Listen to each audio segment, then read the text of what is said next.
मकसद है हर टोला मोहल्ला गांव में सभी मतदान केंद्रों तक बिहार भर में पार्टी को पहुंचाना।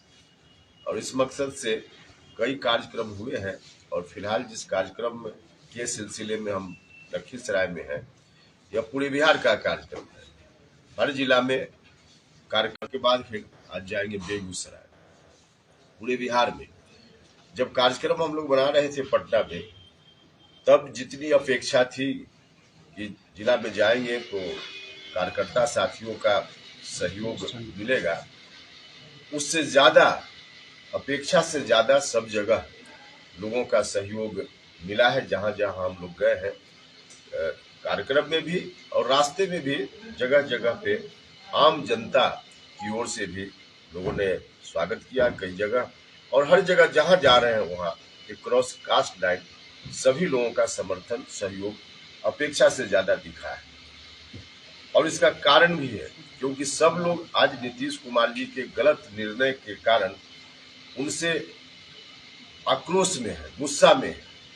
नीतीश जी ने जिसके खिलाफ बिहार की जनता से एक बार नहीं कई बार आशीर्वाद मांगा और बिहार के लोगों ने उनको आशीर्वाद दिया भी, लेकिन अब अपनी राजनीति के अंत की घोषणा नीतीश जी ने खुद कर दी है। और उसके बाद फिर से 2005 के पहले की स्थिति के जो जिम्मेवार लोग थे, जो परिवार जिम्मेवार था, उसी के हाथों बिहार को सौंपने का जो निर्णय उन्होंने सुना दिया, इस निर्णय से सभी लोग बिहार के गुस्सा में है, आक्रोशित है। और उन लोगों को के मन में इंतजार है कि जल्दी चुनाव आवे कि हम नीतीश कुमार जी को इसके लिए सबक सिखाएं। यही कारण है कि लोगों का समर्थन सहयोग इस रूप में दिख रहा है। हमारी पार्टी पूरे बिहार के सभी 40 लोकसभा क्षेत्रों में 38 जिलों में संगठन और चुनाव की तैयारी में लगी हुई है। हम एनडीए के पार्टनर हैं। जहां जहां से हमारी पार्टी की ओर से उम्मीदवारी होगी, हम वहां उनको जिताने के लिए काम करेंगे, हमारे साथी सब लोग। और जहां जहां से गठबंधन की दूसरी पार्टियों के उम्मीदवार होंगे, वहां भी उनको जिताने में सब लोग मिलकर लगेंगे। तो इस तरह की तैयारी सब जगह चल रही है। हमने महसूस किया है इस कार्यक्रम के दौरान कि कुछ लोग अपवाद हो सकते हैं, उनको छोड़कर कोई नहीं चाहता है कि बिहार फिर से 2005 के पहले वाली स्थिति में लौटे। क्योंकि अभी आरजेडी के लोग पूर्ण रूप से सत्ता में नहीं है, तब बिहार की स्थिति बिगड़ने लगी है। लॉ एंड ऑर्डर का सिचुएशन लगभग समाप्त हो चुका है। इन चीजों को देखकर पुराने दिनों की याद लोगों के मन में ताजा हो जा रही है। तो सब लोग चाहते हैं कि किसी तरह से उनको न आने दे, और हम लोग का भी यही संकल्प है। तो इस संकल्प को हम लोग निश्चित रूप से पूरा करेंगे। लोगों के ऊपर भरोसा है, लोगों का जो समर्थन दिख रहा है उससे उम्मीद भी बन रही है।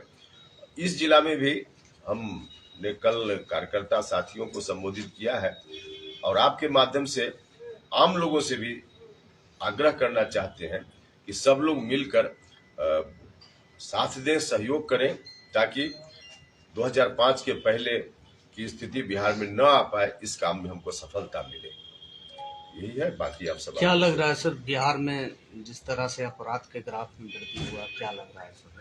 देखिए, अपराधियों के मन में अब शासन प्रशासन से भय नाम की कोई चीज नहीं बची है।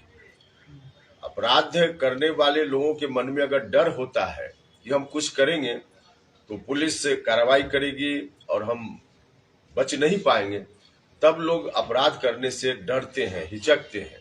लेकिन उनको अंदर से आज की तारीख में लग रहा है कि हम कुछ भी करेंगे, पुलिस हमारा कुछ नहीं बिगाड़ पाएगी। क्योंकि अगर वैसी स्थिति होगी तो पटना से एक फोन आ जाएगा और पुलिस के पदाधिकारी चुप हो जाएंगे, और ऐसा हो भी रहा है। इसलिए अपराधियों का मन बढ़ा हुआ है और इस तरह की घटनाएं 2005 के पहले की तरह अब बिहार भर में शुरू हो गई। सर, नीतीश कुमार का बयान आया है कि हम विपक्षी को एकजुट कर रहे हैं, हमें किसी पद का लोभ नहीं है, क्या मानते हैं आप इसको? देखिए, नीतीश कुमार जी की खुद की जमीन तो अब खिसक चुकी है। अब मार्केट वैल्यू उनका बिहार में 0 है। कुछ भी नहीं है। वैसी परिस्थिति में नीतीश जी को लगता है कि कम से कम चुनाव तक एक वातावरण बनाए कि जिस कारण से लोग गुस्सा में हैं उनसे, उस कारण को भूलकर और कुछ लोग उनके साथ खड़े हो जाए।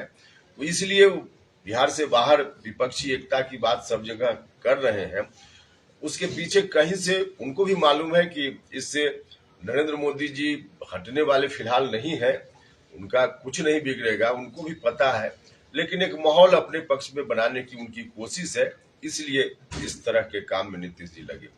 सर जदयू तो कह रही है कि बीजेपी उसके सहयोगी दल घबरा गए हैं विपक्षी एकता को देखकर। देखिए, आखिर कुछ तो बोलेंगे विपक्ष के लोग, कुछ तो बोलेंगे, इसलिए बोल रहे हैं।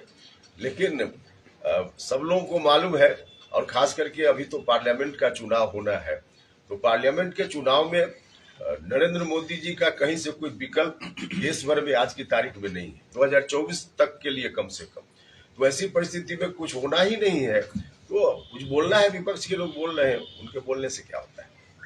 सर, आप विभिन्न जिलों के दौरे पर हैं सर, तो सीट शेयरिंग को लेकर कोई बात हुई है आपके अमित शाह या जेपी नड्डा जी से? देखिए, सीट शेयरिंग को लेकर हमारी बात हुई है जी, कितने सीटों पर लड़ेंगे? लेकिन अभी अंतिम रूप से फाइनल बात नहीं हुई है, बातचीत चल रही है, और जो भी बातचीत चल रही है बहुत ही संतोषजनक है।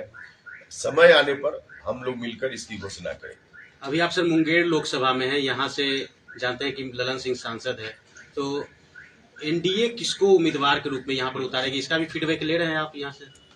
देखिए, लोग हम आए हैं तो लोग मिलकर अपनी बात बताते रहते ही हैं, बाकी पटना में भी लोग बताते रहते हैं।